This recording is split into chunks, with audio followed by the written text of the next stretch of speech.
Hello everyone, विद्यार्थी tutorials के इस ऑनलाइन प्लेटफॉर्म पे आप सभी का स्वागत है। हम यहाँ पे आशा करते हैं कि आप सभी अपने घर पे स्वस्थ होंगे, सुरक्षित होंगे और मस्त होंगे। चलिए शुरू करते हैं आज का हमारा ये वीडियो, जो कि रहने वाला है आरबीएससी क्लास 10th का चैप्टर नंबर 2, जिसमें अलग अलग तरह के क्या है आपके सिस्टम्स यानी तंत्र है, जिसमें से आज का जो हमारा तंत्र यानी सिस्टम जो हम लेने वाले हैं वो है हमारा डाइजेस्टिव सिस्टम या पाचन तंत्र। पाचन तंत्र की अगर मैं बात करूं या डाइजेस्टिव सिस्टम की अगर मैं बात करूं तो सबसे पहला जो मन में प्रश्न आता है कि ये होता क्या है। देखिए यहाँ पे एक बार देखिएगा, हम क्या करते हैं अलग अलग फॉर्म में हम फूड कंज्यूम करते हैं, रोटी, सब्जी, दही, चावल, दलिया, अलग अलग फॉर्म में। और उनको लेने का हमारा जो टारगेट होता है वो होता है उनके अंदर के न्यूट्रिएंट्स यानी कि कार्बोहाइड्रेट, फैट, विटामिन, मिनरल्स, ये सब सारे के सारे ग्रहण करना, एब्जॉर्ब करना। लेकिन ये उस फॉर्म में नहीं रहते, मतलब ऐसा नहीं है कि चावल में कि वो कार्बोहाइड्रेट ही है, नहीं, उसमें कार्बोहाइड्रेट के साथ रफेज मतलब अदर चीज़ें भी होती है जो कि उसको फिर क्या कर देती है, बहुत ज़्यादा जटिल यानी एक कॉम्प्लेक्स सब्सटेंस बना देती है। तो उस कॉम्प्लेक्स सब्सटेंस को सिंपल सब्सटेंस यानी जटिल पदार्थ को सरल पदार्थ में तोड़ने की जो प्रक्रिया है वही हमारे शरीर में कौन करता है, हमारा डाइजेस्टिव सिस्टम करता है, यानी कि पाचन तंत्र करता है। पाचन तंत्र के अंदर यानी डाइजेस्टिव सिस्टम के अंदर मेजरली दो पार्ट्स होते हैं, एक में आते हैं आपके ऑर्गन्स, दूसरे में आते हैं आपके ग्लैंड्स, यानी एक में आते हैं आपके अंग और दूसरे में आते हैं आपकी ग्रंथियां। ठीक है, अगर मैं अंग यानी इसकी बात करूं ऑर्गन्स की, तो ऑर्गन्स कौन कौन से आते हैं, हमारे ऑर्गन्स आते हैं हमारे माउथ, मुंह के बाद आता है आपके फेनेक्स यानी ग्रसनी, इसोफेगस यानी ग्रासनली, स्टमक, अमाशय, इसके बाद अपन आता है नेक्स्ट स्मॉल इंटेस्टाइन, छोटी आंत, लार्ज इंटेस्टाइन, बड़ी आंत, इसके बाद में रेक्टम यानी मलद्वार। ठीक है, ये सारे के सारे आते हैं हमारे ऑर्गन्स यानी कि अंग। इसके बाद इसके अतिरिक्त 3 ग्रंथियां यानी ग्लैंड्स भी आती है, जिसमें हमारे आती है एक तो लाल ग्रंथि यानी स्लाइविक ग्लैंड्स, एक आता है हमारा यकृत यानी लीवर, एक आता है अपना हमारा अग्नाशय यानी कि पैंक्रियास। इन तीनों के बारे में यानी इसके बारे में हम हमारे एक नेक्स्ट वीडियो में अलग से वीडियो बना के उसको देखेंगे। आज हम देखेंगे कंप्लीटली हमारे ऑर्गन्स के बारे में। ठीक है, आज हम ऑर्गन्स के बारे में देखेंगे, अगले वाले वीडियो में हम ग्रंथियों यानी कि ग्लैंड्स के बारे में देखेंगे, और इसके बाद हम बात करेंगे कि कैसे डाइजेशन होता है। ठीक है, चलिए शुरू करते हैं। अब देखो सबसे पहले जो पॉइंट आता है वो आता है हमारे एलिमेंट्री कैनाल यानी आहार नली। कि आहार नली होती क्या है, तो अगर मैं इसको एक उदाहरण दे के समझाऊं तो अगर आप अलग अलग टाइप के मोती लें और एक धागे से उनको पिरोएं, तो वो धागा क्या करता है, उन मोतियों को जोड़ने का काम करता है। एज लाइक दैट, उसी प्रकार हमारे जो अलग अलग ये अंग है यानी ये जो क्या है हमारे अलग अलग ऑर्गन्स, तो इन सभी का जो कनेक्टिंग है वो क्या है, एक ट्यूब है। उस ट्यूब को माना जा सकता है कि सबसे होते हुए जाती है, तो उस ट्यूब को क्या बोला गया है, एलिमेंट्री कैनाल या आहार नली। ठीक है, आहार नली शुरू होती है अपने माउथ यानी मुख से और जाती है एनस यानी कि मल द्वार तक। इसकी जो लंबाई है लगभग रहती है आपके 8 से 10 मीटर की ये होती है। इसके अलावा अगर मैं इसके फंक्शन यानी कार्य की बात करूं तो इसके जो कार्य है वो मुख्य 3 है। क्या क्या है, एक तो अंदर लेना, डाइजेस्ट करना मतलब डाइजेशन करना यानी कि पाचन करना, दूसरा जो पाचित हो गया है, जो डाइजेस्ट हो गया उसका अवशोषण यानी कि अब्जॉर्व करना, थर्ड क्या है, जो पाचित नहीं हुआ है, जो डाइजेस्ट नहीं हुआ है उसको क्या करना, एज ए स्टूल, ऐसे मल के रूप में शरीर से बाहर निकालना। ठीक है, ये अपना था एलिमेंट्री कैनाल के बारे में। एलिमेंट्री कैनाल के बाद आता है अपना पहला पॉइंट जो कि है हमारा माउथ यानी कि मुख। अब बात करें मुंह की, तो मुंह के अंदर का जो शेप है यानी जो आकृति होती है वो कैसी होती है, कटोरीनुमा यानी बोल शेप का ये होता है। इसके अंदर हम बात करेंगे एक तो हमारे जीभ यानी कि टंग की, फिर हम बात करेंगे हमारे दांतों की, ठीक है, टिप्स की। अगर बात करें हम हमारे टंग यानी जीवा की, तो जीवा जो जीभ है हमारी वो नीचे तालु या प्लेट से जिससे जुड़ी हुई है ना, तो उस जगह को की साइड को बोला जाता है हमारे फेनुलम लिंगुअल यानी जीवा फेनुलम, जो कि अगर आप जीभ उठा के देखो तो एक बीच में आपको एक पतली सी झिल्लीनुमा आकृति दिखती है जो कि नीचे से सरफेस को मतलब नीचे की सतह को जीभ से जोड़ने का काम करती है, उसी को बोलते हैं जीवा फेनुलम यानी कि फेनुलम लिंगुअल। ठीक है, इसके बाद अगर बात करें हमारे दांतों की, तो दांतों के अंदर यहाँ पे 3 चीजें हमें जाननी है। एक तो डिकोडेंट, गर्तदंती, डायफोडेंट, द्विबारदंती, और दांतों का फंक्शन के बेसिस पे और इसको बांटा गया है। तो देखो डिकोडेंट या गर्तदंती क्या होता है, तो तो हमारे जो जबड़े हैं यानी कि जो है, जो के अंदर क्या होता है, कुछ साँचे यानी कि शॉकेट होते हैं, उन साँचों को बोला जाता है मसूड़े, ठीक है, यानी गम्स। तो उन गम में लगे होते हैं दांत। तो गम यानी कि इन गम्स की, इनके अंदर की व्यवस्था यानी कि पोजीशन ऑफ क्या gums in the jaw is known as डिकोडेंट, मतलब कि जबड़ों के अंदर मसूड़ों की स्थिति को, जो स्थितियां हैं उसी को क्या बोलते हैं, गर्द दंती। इसके बाद अगर बात करूं मैं डायफोडेंट या द्विबार दंती क्या होता है, तो हमारे अंदर यानी ह्यूमंस के अंदर क्या है, दो बार दांत जो हैं 2 बार आते हैं। एक बार तो हमारे आते हैं बचपन में, जो कि होते हैं अस्थाई या उसको बोल सकते हैं दूध के दांत, मिल्क टीथ, और क्या होते हैं ये टेम्परेरी होते हैं, और दूसरे क्या होते हैं परमानेंट या स्थायी दांत। तो उस तरह का वो जो क्लासिफिकेशन है वो आता है आपके द्विबार दंती यानी डायफोडेंट में। और फंक्शन की बेसिस पर यानी कि कार्य की बेसिस पे हम अपने दांतों को बांट सकते हैं 4 अलग अलग टाइप्स में। पहला होता है आपके इंसीजर्स, इसको बोलते हैं हिंदी में कृतक, कृतंक, और कैनाइंस यानी कि रदनक, प्रीमोलर्स यानी अग चवर्णक, और मोलर्स यानी कि चवर्णक। एक एक करके हम इनके बारे में देखते हैं। अगर मैं बात करूं पहला इंसीजर्स की, तो इंसीजर्स यानी कृतक जो है वो सबसे पहले आने वाले दांत हैं, जो कि लगभग बच्चे के पैदा होने से 6 महीने के अंदर after the birth of a child approximate 6 महीने के अंदर ये आ जाते हैं, जिनकी जो संख्या होती है वो 4 होती है। मतलब ऊपर की साइड, ऊपर का जो है यानी कि जबड़ा है उसमें 4, और नीचे की साइड 4, ठीक है, मसूड़ों।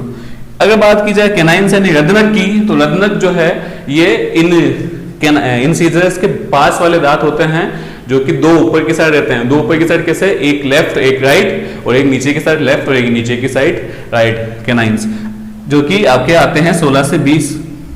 जब कोई बच्चा 16 से 20 महीने का होता है तभी आना शुरू होते हैं, और इनकी संख्या होती है 2 यानी ऊपर की साइड 2, नीचे की साइड 2। अगर मैं बात करूं इंसीजर या कृतक की, तो इनका काम होता है काटना, कट करना, ठीक है। ये जो दांत है ये आपने देखा होगा चूहों में, खरगोशों में, ये आगे वाले दांत बड़े होते हैं, जिससे वो क्या करते हैं, किसी भी चीज को कुतर देते हैं, ठीक है। अगर मैं बात करूं कैनाइंस की, तो कैनाइंस मतलब उसके पास वाले होते हैं जिनका मेन काम होता है टीयरिंग अप, ने फाड़ देना। इसलिए जो एनिमल यानी जो पशु है जो मांस खाते हैं, उनके अंदर ये दांत क्या रहते हैं, उनके अंदर ये दांत क्या होते हैं, अपेक्षाकृत यानी एज कम्पेयर टू अदर्स क्या रहते हैं, बड़े रहते हैं, जिनकी संख्या 2 होती है, 2 ऊपर की साइड और 2 नीचे की साइड। अगर मैं बात करूं थर्ड जो है हमारा प्रीमोलर, जिसको हिंदी बोलते हैं अग चवर्णक।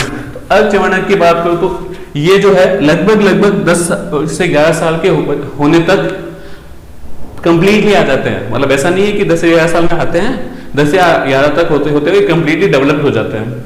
और इनकी जो संख्या होती है वो 4 होती है, मतलब ऊपर की साइड 4 और नीचे की साइड 4। अगर बात करूं मैं मोलर यानी चवर्णक की, तो इनकी ये भी है, इनके बाद आना शुरू होते हैं, और लगभग 11 साल के बाद ही ये भी डेवलप्ड होना शुरू हो जाते हैं, वेल डेवलप्ड होना। इनकी जो संख्या होती है ये 6 होती है, मतलब ऊपर की साइड 6, नीचे की साइड 6। इन दोनों का जो कार्य है वो लगभग क्या रहता है, समान रहता है इन दोनों का काम।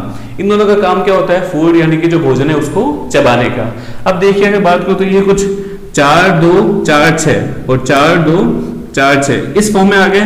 मतलब कि ऊपर की साइड 4 इंसीजर्स, 2 कैनाइंस, 4 प्रीमोलर और 6 मोलर्स। तो नीचे की साइड में 4 2 4 6, तो 6 4 10, और ये कितने हो गए, 4 5 6 16, और ये हो गए 16। तो टोटल कितने हो गए आपके 32 दांत, ठीक है। इसके अलावा अगर बात की जाए तो इनके अलावा भी पीछे की साइड एक रिक्त स्थान रह जाता है, एक स्पेस रहता है, जहां पर क्या है, कुछ एक के दांत आता है जिसको बोला जाता है विजडम टीथ, या फिर हिंदी में अक्कल दांत जो लोकल लैंग्वेज में बोलते हैं। तो वो क्या है, देखिए वो पहले के ये जो दांत है, जो अक्कल दांत जिसको बोलते हैं, विजडम टीथ जिसको बोलते हैं, जो पहले के टाइम में काम आता था। ये जब हम जो कच्चा खाना खाते थे या ज्यादा ही रॉ मटेरियल कच्चे खानों पे ही डिपेंड रहते थे, लेकिन अब ये इतना काम नहीं आता, तो इसलिए धीरे धीरे क्या होने लग गया, ये एक अवशेषी अंग, एक वेस्टिकल ऑर्गन के रूप में रह गया। अब बात आती है अवशेषी अंग होते क्या है या वेस्टिकल ऑर्गन होते क्या है, तो याद रखिएगा वे सारे के सारे हमारे शरीर के अंदर वे सारे के सारे अंग या ऑर्गन जो पहले तो काम आते थे और अब काम नहीं आते, और धीरे धीरे वो है उनका जो फंक्शन है वो यूज नहीं आने की वजह से वो क्या हो गए, अब एज ए वेस्ट रह गए हैं, एक एज ए रिमेन वन रह गए हैं। वो सारे के सारे कहलाते हैं हमारे वेस्टिकल ऑर्गन या अवशेषी अंग, जिसमें हमारे कान के बाल, अक्कल दांत, विजडम टीथ, आपके बैकबोन रीढ़ की हड्डी के लास्ट की 3 हड्डियां जो कि पूंछ के अवशेषी के रूप में रह गई है। उसके अलावा आपके एक आता है अपेंडिक्स, ठीक है। इस सारे के सारे क्या है, वेस्टिगल ऑर्गन। इसके बाद अगर बात करूं नेक्स्ट आपके आता है फेनेक्स या ग्रेसनी। तो ये क्या होता है, ये जस्ट माउथ का पीछे वाला पार्ट होता है। ये दिखने में कैसा दिखता है, आपके फ्लास्क की शेप का। फ्लास्क जो है वो कुछ इस शेप का होता है, ठीक है। इसका जस्ट उल्टा, मतलब कि जो बड़ा वाला पार्ट है ऊपर की साइड और जो पतला वाला पार्ट है वो नीचे की साइड, ठीक है। अब ये जो है फेनेक्स, ये क्या काम करता है, ये फेनेक्स जो है वो कॉमन पार्ट है। क्या है, कॉमन। ये आपके रेस्पिरेटरी के अंदर भी आता है, ये आपके फेनेक्स के अंदर, इसमें डाइजेस्टिव सिस्टम के अंदर भी आता है। मतलब कि श्वसन तंत्र के साथ साथ ये पाचन तंत्र का भी एक महत्वपूर्ण अंग है। अब इसकी अगर मैं बात करूं इसके क्लासिफिकेशन की यानी वर्गीकरण की, तो इसको 3 भाग में पार्ट्स में बांटा गया है। एक है आपका नेसोफेनेक्स, ओरोफेनेक्स, हाइपोफेनेक्स। हिंदी में बोले तो नासा ग्रसनी, मुख ग्रसनी और अधो ग्रसनी। अब जैसा नाम में है नासा या नेसो, जो कि आपके नाक से जुड़ी हुई है, क्योंकि मैंने आपको बताया था कि ये पोर्शन है वो कॉमन है आपके दोनों तंत्र यानी दोनों सिस्टम के लिए। तो नाक से जो आ रहा है वो वाला एरिया का स्टार्टिंग वाला पॉइंट जो है वो आपका कहलाता है आपके नेसोफेनेस या नासो ग्रसनी। अब जो मुंह की साइड से आ रहा है वो आपका कहलाता है मुख ग्रसनी या ओरोफेगस। और ये दोनों जो कनेक्ट हो गए और एंड में जब जाते हैं नीचे की साइड, उसको बोलते हैं अधो या हाइपोफेनेक्स, ठीक है। इसके बाद इसके नीचे की साइड देखना, इसके जो ये फेनेक्स है इसके नीचे से शुरू दोनों तंत्र, दोनों सिस्टम अलग होना शुरू होते हैं।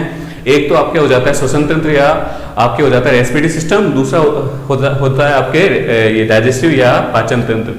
और जो आपके जो ये श्वसन तंत्र होता है ना, ये जो रेस्पिरेटरी सिस्टम, ये आगे की साइड होता है। इसकी जो विंड पाइप होती है ना वो आगे की साइड होती है, जो इधर आगे की साइड रहती है। और जो ये ओएसोफेगस यानी फूड पाइप है वो पीछे की साइड रहती है। इन दोनों को अलग करने के लिए क्या होता है, इसके जस्ट नीचे, फेनेक्स के जस्ट नीचे की साइड एक, जैसे मान लीजिए ये फेनेक्स है, इसके जस्ट नीचे की साइड ये 2 ट्यूब्स आ गई। क्या आ गई, 2 ट्यूब्स। आगे वाली ट्यूब है वो तो क्या है आपकी विंड पाइप या वायु नलिका है, और जो पीछे वाली है वो क्या आपकी फूड पाइप, जिसको बोल सकते हैं ईसोफेगस। तो इसमें क्या, इस विंड पाइप के ऊपर की साइड एक ढक्कन नुमा संरचना, एक फ्लैप लाइक स्ट्रक्चर होता है जो कि कार्टिलेज से बना हुआ होता है। इस ढक्कन नुमा संरचना जो होती है उसको हम बोलते हैं एपिग्लोटिस, या हिंदी में बोले तो एपिग्लोटिस बोला जा सकता है, या फिर इसको घाटी ढक्कन भी कहते हैं।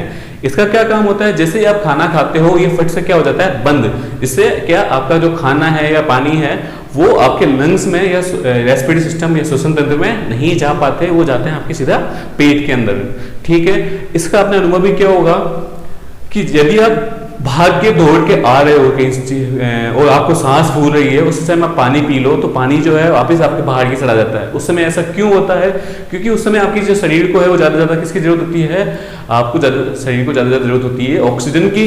लेकिन आप क्या कर रहे हो, उसको प्रेशराइज कर रहे हो पानी पीने के लिए, और उस समय एपिग्लोटिस सही से बंद नहीं हो पाता क्योंकि उसको जरूरत है ऑक्सीजन की।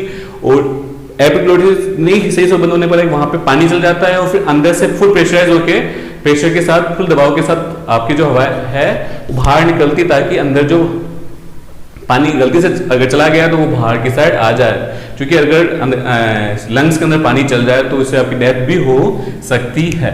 अब फेनेक्स के बारे में बात करो, थर्ड जो है हमारा वो है ईसोफेगस या ग्रास नली, ठीक है। ये क्या है, ये आपके देखो मैंने आपको बताया था फेनेक्स से नीचे की साइड, ये फेनेक्स को स्टमक यानी कि ग्रसनी को अमाशय से जोड़ने का कार्य करती है। इसकी जो लंबाई होती है वो 25 सेंटीमीटर होती है।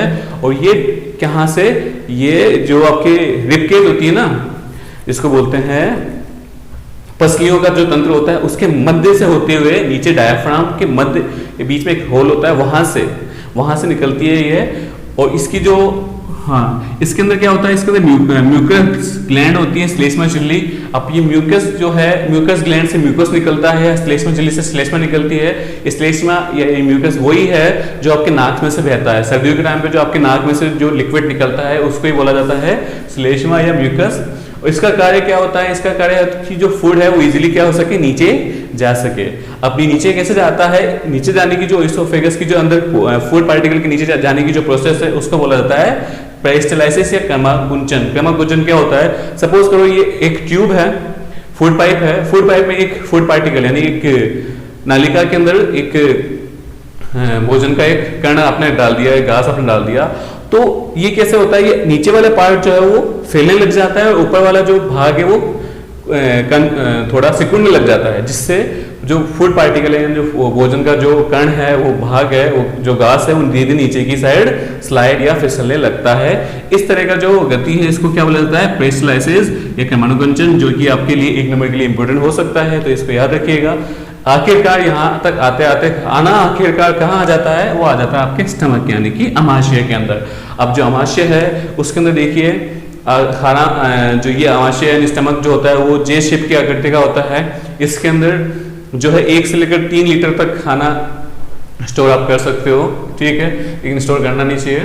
आप जब तक आपका जो पहले वाला खाना है वो डाइजेस्ट ना हो तब तक आपको नया खाना वापस नहीं खाना चाहिए। अगर बात की जाए इसके पार्ट्स की तो इसको बेसिकली हम 3 पार्ट्स में बांट सकते हैं।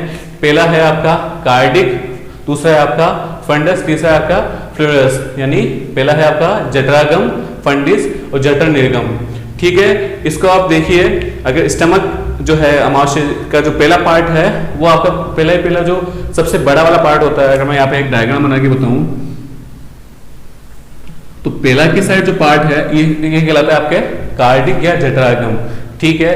और जो फ्लैश है या कि जो जठर निगम है ये सबसे ज्यादा ये वाला पार्ट होता है जो कि बहुत ज्यादा छोटा होता है।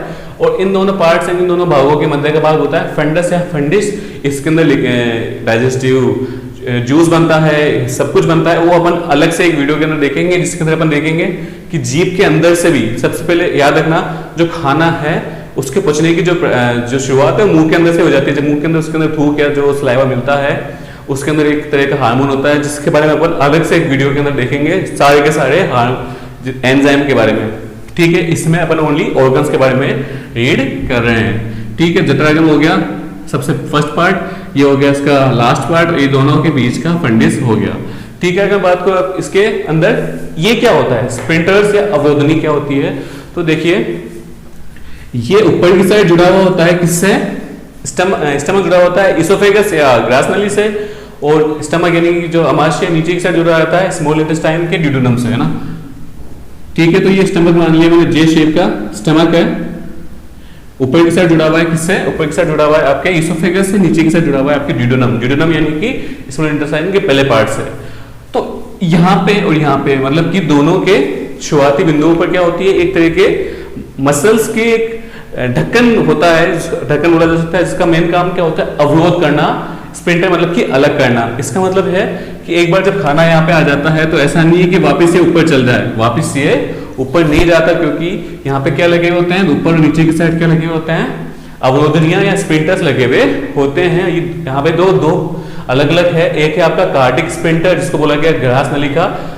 कार्डिक स्पिंटर या ग्रास नलिका जो होती है ये कहाँ की साइड होती है, ये होती है ऊपर यानी इधर की साइड, मतलब कि जिसको ये इसोफेगस को स्टमक से अलग करती है इधर की साइड, ठीक है। अगर मैं बात करूं उसके अलावा नेक्स्ट जो है दूसरा स्पिंटर जिसको बोला गया है फ्लोरिक स्पिंटर या जठर निगम स्पिंटर या अवरोधनी, जो कि लगा होता है नीचे की साइड, इधर की साइड, जो कि अलग करता है अमाशय स्टमक को ड्यूडेनम यानी स्मॉल इंटेस्टाइन बोला जाता है, जिसके अलग करता है। इसके बाद हम बात करते हैं स्मॉल इंटेस्टाइन की। स्मॉल इंटेस्टाइन में याद रखना सबसे ज्यादा फूड का जो डाइजेशन है, फूड का जो एब्जॉर्प्शन है, मतलब कि डाइजेशन नहीं एब्जॉर्प्शन जो है सबसे ज्यादा यही होता है, जितना ज्यादा अवशोषण होता है यहीं पे होता है। इसको हमने 3 पार्ट में बांट दिया, पहला है आपकी ड्यूडेनम, जिजोनम और इल्यूनम, यानी कि ग्रसनी, अग्र शुद्रांत और शुद्रांत, ठीक है। अगर बात की जाए ग्रसनी यानी ड्यूडेनम की, तो अब तक के जितने भी एंजाइम उसमें मिले हैं वो एंजाइम का सबका एंजाइम का जो एब्जॉर्प्शन है, जितने भी जो एंजाइम मिले हैं उनका जो अवशोषण है वो यहीं पे होता है। अब बात की जिजोनम की, तो जिजोनम में जितना भी आपके पाचन रस है उसका एब्जॉर्प्शन या अवशोषण इसके अंदर होता है। शुद्धांत की बात की जाए तो अपन ने अभी नहीं पढ़ा इसके अंदर, लेकिन 3 ग्लैंड्स अपने ऐड किए थे। एक था आपके स्लाइविक ग्लैंड्स यानी कि लाल ग्रंथि, एक थी आपकी यकृत यानी लीवर, एक था आपके अग्नाशय यानी कि पेंक्रियास। तो इन तीनों के अंदर से भी कुछ ना कुछ क्या लिक्विड जिसको हम बोलते हैं एंजाइम जो निकलता है, उनका जो है अवशोषण यहाँ पे शुद्धांत यानी कि इलियम में होता है। इसके साथ साथ विटामिन का जो अवशोषण है वो भी यहीं पे होता है। इसके बाद जो खाना है वो आखिर में जाता है आपके कहाँ, लार्ज इंटेस्टाइन यानी कि बड़ी आंत के अंदर। अब बड़ी आंत के अंदर बहुत छोटे छोटे जीवाणु बैक्टीरिया होते हैं, वो क्या करते हैं, जो अब तक तो लगभग सब वेस्ट रह जाता है पीछे, वेस्ट और वाटर रह जाता है, वाटर को यानी जल को वापस से लार्ज इंटेस्टाइन के अंदर एब्जॉर्ब या अवशोषित कर लिया जाता है। और यहाँ के अंदर जो जीवाणु है या जो बैक्टीरिया है क्या करते हैं, जो बच गया है उस वेस्ट का क्या करते हैं, फर्मेंटेशन या किंडन क्रिया के द्वारा उनको बहुत छोटे छोटे क्या कणिकाओं में तोड़ देते हैं। अब ये आपने इसको सोचना हो तो आपने देखा होगा कभी कि जहां पर चींटियों के बिल होते हैं तो वहां की जो मिट्टी होती है वो ऐसा लगता है छोटे छोटे पार्टिकल्स यानी कि कण के रूप में लगता है। तो वो जो है ना उस प्रोसेस, वही प्रोसेस होती है आपके पेट के अंदर बैक्टीरिया के थ्रू, जिसको बोला गया है फर्मेंटेशन या किंडन क्रिया। अब अगर बात करें लार्ज इंटेस्टाइन, तो लार्ज इंटेस्टाइन को बड़ी आंत को 3 भागों में बांटा जा सकता है। पहला आपका क्या, सिसोम यानी अडनाल, कोलम यानी कि वृद्धांत और रेक्टम यानी कि मलाशय।